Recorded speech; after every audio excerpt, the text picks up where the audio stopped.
The mind is a drunken screenwriter. It takes fragments of memory, fear, lust, rejection, approval, and it weaves them into scenes, scenes which do not exist. Yet you sit in the theater and watch them as though they were real. You clap, you cry, you chase, you condemn, and then another scene is written, and another, endless reels of film. What you are realizing is that you were not the scriptwriter, nor the audience, nor the critic.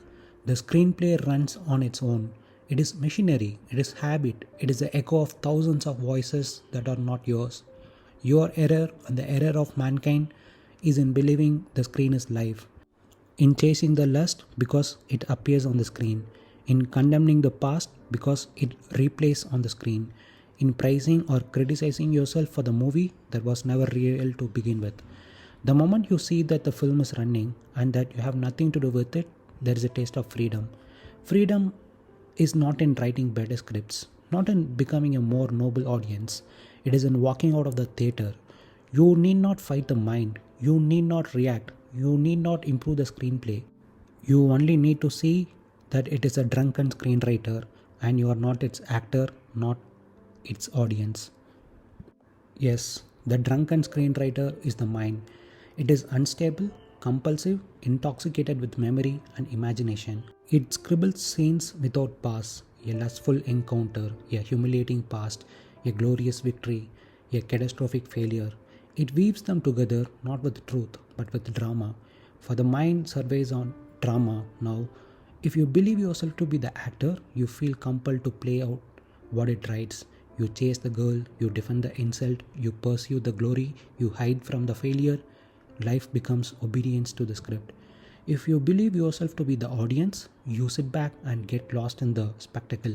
You cheer, you despair, you lust, you hope, all as though the movie images on the screen were reality. If you believe yourself to be the critic, you endlessly comment upon the script. This should not have happened. That should have been better. I must rewrite this scene tomorrow. And in doing so, you remain entangled in the very movie you seek to escape. But here is the quiet truth. You are none of these. The script writes itself. The film projects itself. You are not the actor. You are not the audience. You are not the critic. You are the space in which the theater exists. Untouched by the film, untouched by the projector. The movie runs, the reels spin, but they do not define you. To see this is to be free. Not free because the movie stopped. It may continue forever. Free because you no longer mistake yourself for its character or its plot. You are not in the theater at all. The screenplay is always written with you as the lead character.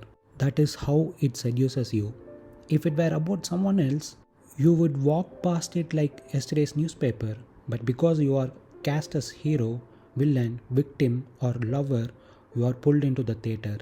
The brilliance of the mind's illusion is not in its accuracy, it is in its relevance to you. And so you chase, you defend, you lust, you grieve, you comment, you condemn, all in service of a movie that never existed.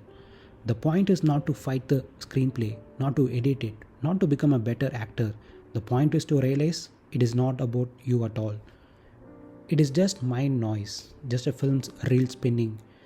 The instant you see it as not yours, interest dies.